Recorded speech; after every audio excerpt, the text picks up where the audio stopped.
Hey, welcome to Optimize Your Body with Martin Silva, where we talk raw, uncut facts to truly help you optimize your body. Hey folks, thanks for tuning in. Before we get going, I would like to proudly announce that I'm now collaborating with Sonic Sleep. So, you know, I always preach about the importance of sleep. Blue light blocker glasses have been an absolute game changer for me. I wear them at nighttime. I put them on around about an hour before I go to bed, and sometimes longer than that. Obviously, they block blue light, which is emitted from your phone, from the TV, from any artificial lighting, light bulbs, anything in the house, any light that you have, which is not daylight, is essentially artificial. And these blue light blockers block that blue light and preserve your melatonin by a hell of a lot. And they've been proven in studies to actually make a massive difference with sleep quality. So if you do want to check them out anyway, go over to swanicsleep.com. And if you see a pair you like, they have different styles, just use my 20% discount code, which is Optimize Your Body. And the previous episode, I had the owner of Swannies, or Swanic Glasses, Swanic Sleep, on the podcast, James Swanick. Great episodes. He talks about quitting alcohol and sleep, and he goes into detail about that. So there's some great knowledge bombs in that episode, so go check it out, the previous episode. Anyway, so today I wanted to talk to you guys about mindset. I've had a lot of requests asking me to talk a bit more about mindset, mental health, and those kind of things, which I love to talk about because I'm still learning and trying to better myself every single day. Training your brain is very important. It's no different to your muscles. You know, in the gym, you wanna change your appearance and build a better state of health. You train your body physically, but you have to mentally train your brain. Okay, it takes practice, it takes work to change the way you think. That's why listening to podcasts, reading books, all those kind of things are so important. Helping your mind evolve and grow is not only going to help you live longer, and not just live longer, but add life to your years. But there's more to it than just learning. There's also gratitude, which is something you guys know I practice, and James Swanick talked a lot about that in the previous episode, or a little bit anyway. Before I go off on a tangent, I'll just crack straight into my 5 points. I think I'm going to call this episode Mindset Over Matter, okay? So the first point out of the 5, in terms of success, right? First of all, before I actually go into the 5, let's talk about success, because that's essentially what I am trying to get across now is, firstly, how do you define success? It's very important to unpack what success means to you. Now, for me, for example, my definition of success is written down, okay? And I refer to this daily because I'm doing a new morning routine, which I'll elaborate on a bit later. But every day I look at this now, and it's my definition of success is living in the present moment, loving my family and friends, evolving and growing daily, and adding value to the lives of others. That is my definition of success. Now, yours might be completely different. You know, there's nothing wrong with money being in your success. A lot of people, I am personally not driven that much by money. I'm more kind of driven by passion and doing what I love. However, don't get me wrong, I'm still driven by money, but it's not a top priority for me. Now, obviously, I do want to create financial freedom going forward, and it is a goal of mine to get my finances in a better state. However, there's nothing wrong with that. I thought I'd just clear that up. You know, if your goal is to earn X amount of money and that it comes into your success, that's totally fine. So, you know, but obviously giving and growing, those kind of things are going to be very important for your fulfillment and giving you purpose in life. So I believe that should be somewhere, you know, in your definition of success, but it doesn't have to be, you know. It's just, I think, adding value one way or another, perfecting a skill which is going to benefit other people and keep you happy and keep you making progress, I think is very important. But that is just my own take on success. Everyone is different. So now I've got that out of the way, I'll get into the points. First point, take action. Okay? Just like the Nike put it perfectly. Just do it. Just fucking do it. Right? Take action. Just a quote, my mother always says to me, for example, I've moved out to Australia from the UK, moved to the other side of the world 2 years ago. Something I'd wanted to do. I won't go too much into that for a long time. The opportunity came and I took it. But I was obviously having doubts, which is totally normal. And I'm really close to my mother. My mum always said to me, do not regret the things you've done. Regret the things you did not do when you had a chance. Okay? She always used to say, in other words, but similar. That is the quote, right? Remember that. Do not regret the things you've done. Regret the things you did not do when you had a chance. People always say, I've had clients who've worked in hospices and whatnot, and I've heard from a lot of people, podcasts listen to, people on their deathbed never, ever regret the things they've done. They always regret what they didn't do when they had the chance. So if there's anything, and I mean anything you want to achieve, fucking take action, right? Because, yeah, you might fail. You might fail a couple of times. But you know what? If you don't take action, you'll never know what the outcome will be. For example, when I done my first ever physique competition, basically men's physique, this is like 4 or 5 years ago, I believe now, men's physique category, it just came about. People were saying to me, Silva, you should do it. So they call me back home, Silva, you should do it. You've got that kind of shape. Because initially it was like the men's health kind of fit look. Nowadays, men's physique has just blown out of proportion. It's just the steroids they're taking now, especially out in America. They're just like, they're bigger than bodybuilders, some of them. Anyway, I'm going off on one again. That was daunting for me. Because even though I'm a confident guy, right, to get on stage in front of, I think it was nigh on 1,000 people, not far off, maybe a bit less than that. Actually, no, the night show was around about 1,000 people. Like, to get on stage in a pair of board shorts, okay, and strike poses, right? Trust me, that was very challenging. And leading up to it, didn't really know what I was doing. I thought I was doing it right with the food, but I didn't have no idea what I was doing. And I kind of just went along with it. But when the day came around and I had to get on stage, I was shitting myself. And I mean shitting myself. Anyway, I'd done it. 3 years of competing then completely got me to where I am now. It changed the game for me. It taught me so much about myself, what I could achieve. I wouldn't be here talking on this podcast if it wasn't for me going down that route, I believe. So take action. Number 2, confidence is key. With confidence, a lot of people tend to think, that other people are cut with a different cloth in terms of they have confidence and I don't have it. It's just something I don't have. I'm... And don't get me wrong, I guess confidence does come into your DNA a little bit, but the majority, by a massive proportion, like 90% of it, I'm just putting random numbers out here, is going to be from putting work in. Okay, confidence takes work. I'm a confident guy. I've built my confidence up from reverting back to what I said last time, taking action. When you take action and you try different things and you push yourself out of your comfort zone to do the things you don't want to do.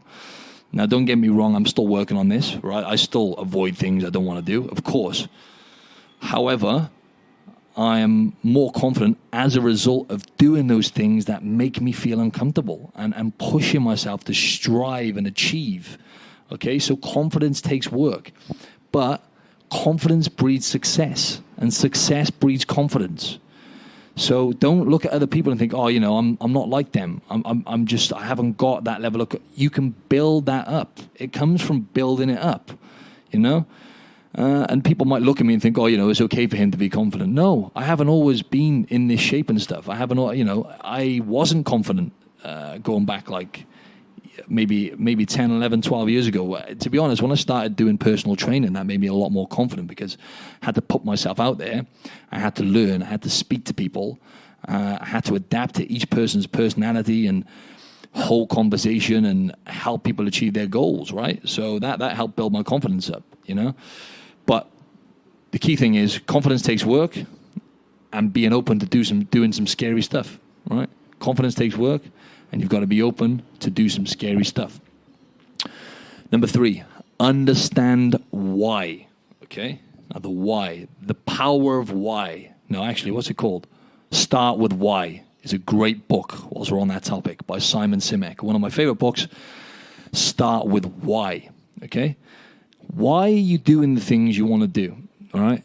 It doesn't matter what you want to achieve if you don't have a solid reason as to why, if you don't have at least 3 to 5 solid reasons as to why you want to achieve it. So let's just talk about what I'm good at, right? My expertise, getting people in shape, making people fitter and healthier. Right, so for example, your goal is, I'll give you some examples now. Firstly, though, I wanted to say, about aesthetics. And a lot of people are driven by insecurities. They want to look better to get, whether it's attention or to feel more secure. These reasons are dangerous, okay? Because when you get in shape, okay, it's not about getting in shape. It's not about the body and how you look. It's really not. It's about the wisdom and the character building involved. So the main benefits of actually training and getting in shape is not the end product, just like anything in life, okay? It's the process that you need to embrace, not the progress. Don't get me wrong, progress is great, and we want to pay attention to that, obviously, but you don't want to fixate on the progress, because it can take you down a slippery slope. Because character building, as I said, and the character you develop through putting the work in, day out, to get yourself fitter, healthier, and looking good. So the aesthetics and the body, you're aiming to achieve will come as a side effect, okay? That will come as a byproduct, as we always say, of you taking care of yourself, okay? So if the reasons why, let's just give you an example now, right? If you said to me, right, what are your goals? I want to look good. I want to get fatter. I want to get fitter and feel healthier. I'll say to you, why do you want to look good?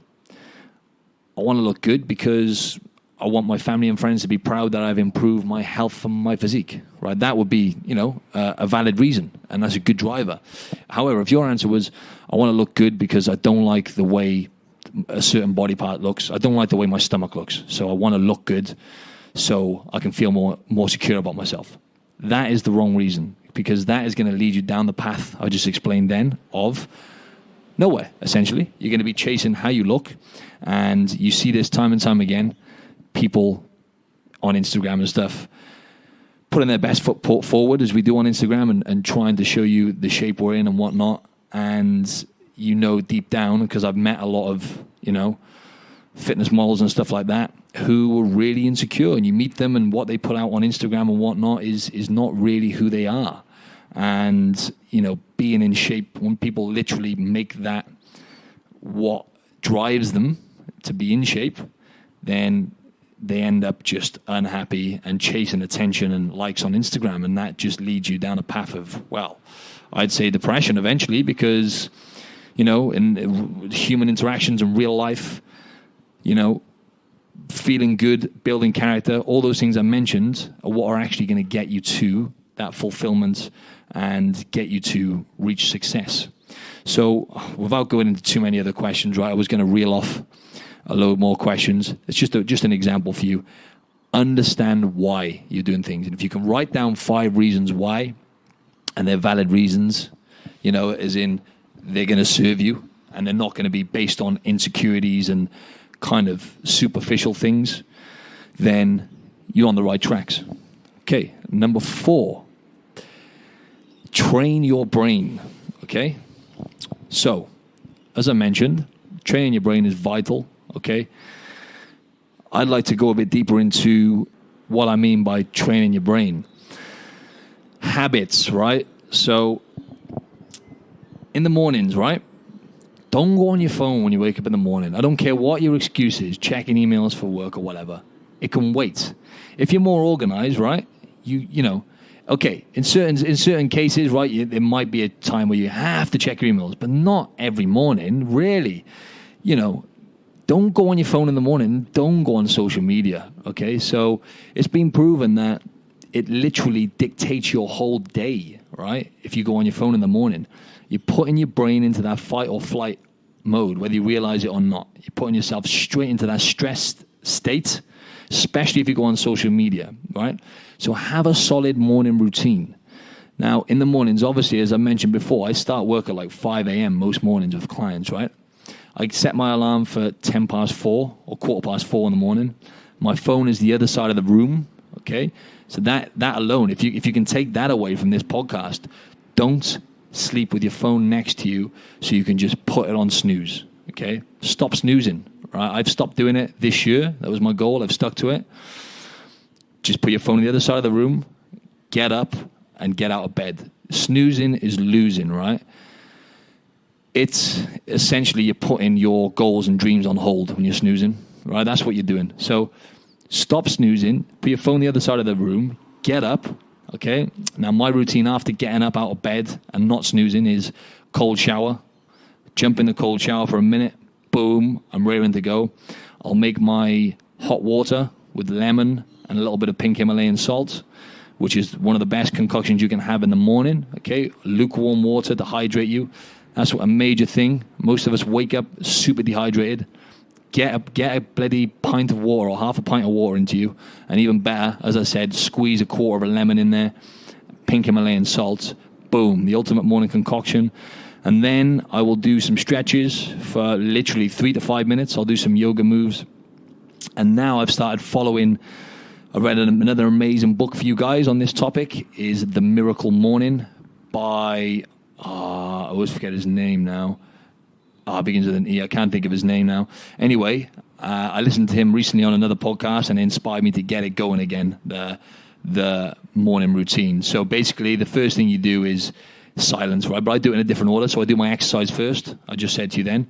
Silence, which means basically meditation, right? So I'll do my exercise. Then I'll do like a minute of meditating. By the way, I've only been doing this full routine for the last 2 days now, right? But like the exercise, the having the hot water, and not going on my phone, planning some of my day, gratitude, that was always part of my morning. But now I've just added 1 or 2 things in there from this miracle morning. So anyway, I'll meditate. So that's what the silence stands for. Basically sit there in silence for a minute or 2 to start with and just breathe. Then it is affirmations. So I've got, affirmations of what basically help you achieve your purpose, essentially. So it helps you boost your self-belief and reaffirm to yourself about things which are true and which are going to shape your brain, essentially. So my affirmations, I've got like 5 of them written down. One of them is, I'm going to continue to help people improve their quality of life until the day I die. That's one of my affirmations, so I'll read that out loud. Another one is, I love my friends and family, and I will continue to make them proud by being my true, authentic self. Basically, I've got 5 of them, and I'll read them out in the morning just to reaffirm it in my brain. They're called affirmations. Then it's visualization. This is something that's new to me. I find it hard, to be honest, to do that for a minute. I visualize what true success is to me. What was the next one? E is the exercise, right? But I've done that. I do that first, and then reading. Okay, so you read a good self-help book. Literally 1 or 2 pages, or any book. I like to read my gratitude book. It's based on Stoicism, right? It's called The Daily Stoic. I'll read a page out of that because there's a different page for every day. And yeah, that teaches you a lot about just not sweating the small stuff and not worrying about stupid things and being grateful for what you've got. So I'll read a page out of that, and then maybe a page out of another book. And then boom, that's it then. What was the last one? That's it, scribing. S is for scribing. So that is just the gratitude then. So I'll write down 5 to 10 things I'm grateful for. And that takes me a total of no longer than 10 minutes. And that's it. Boom. I want to build it up and spend more time on it. Obviously, this is a starting point for me. But prior to doing that whole routine, which has only been for the last 2 days, I was always doing gratitude. So it was always gratitude, cold shower, my concoction, my drink, and my mobility, and not going on my phone. Not going on my phone, right? But what I would do is when I get to work 2 minutes early, before 5 a.m., I had an Instagram post ready, and I would just post that and then come off it. But I did get sucked in sometimes to messages and whatnot. But don't go on it first thing. Look after yourself first, okay, before you do that. So that's a game changer. So train your brain. And that comes down to discipline, right? You'll never always be motivated, right? You'll never always be motivated, but you need to learn to be disciplined, right? So discipline is different. Motivation comes and goes. Discipline, by doing that, what I mentioned then, not going on your phone and having some sort of morning routine, will be an absolute game changer as you continue to do it and keep consistency with it. And then finally, just to wrap this up now, goals. Write down what your goals are, right? That can be affirmations, I just mentioned then. A lot of people, I do have goals in terms of what I want to achieve business-wise and whatnot, relationships and stuff. I do write some of that stuff down, but I'm not rigid with that. A lot of people tend to do that. Write down goals, daily goals, monthly goals, life goals. That has been proven to be very effective. But I've got these affirmations here, which are goals to me, but I do need to be more specific with doing daily and weekly goals. However, dreams without goals are just dreams, okay? So whatever you dream of achieving, if you do, you need to have some sort of goals. And taking it a step further, goals without a plan are just a wish, right? So it's another good quote there. But yeah, you have to have an action plan as well. So, don't bombard yourself and worry about, oh, crap, I haven't got goals. Have an idea of what you want out of life, essentially. And if you can make anything you want to achieve in life is just putting one foot in front of the other. And as we've always said, it's incremental. Change one thing at a time, one small thing. Okay, let's just say you wanna lose body fat. Okay, well, how about for week 1, your goal would be to do an extra 2,000 to 3,000 steps. Okay, or have an extra 1 to 2 servings of vegetables. Do that for a few weeks. Be really consistent with that, and then add another goal. If you want the long-term success, it takes a little bit of time, okay? Incremental changes, setting goals, okay, is key. And now I'm just going to play to you this little Denzel Washington speech, okay, real quick. Check this out. It's awesome. And by the way, I think it's called Above Inspiration on YouTube if you want to watch the full video. I love Denzel Washington. Here we go. Dreams without goals are just dreams, and they ultimately fuel disappointment. So have dreams, but have goals. Life goals, yearly goals, monthly goals, daily goals. I try to give myself a goal every day. Sometimes it's just to not curse somebody out. Simple goals, but have goals. And understand that to achieve these goals, you must apply discipline and consistency. In order to achieve your goals, you must apply discipline, which you have already done, and consistency. Boom. So to wrap it up on that, discipline and consistency. Okay? Very, very two very, very key points to success. Okay, I'm going to finish with that now. Thanks for tuning in, folks. Hope you enjoyed it. If you did enjoy it, this episode, please head over to iTunes and give me a rating and review. Thanks again, guys.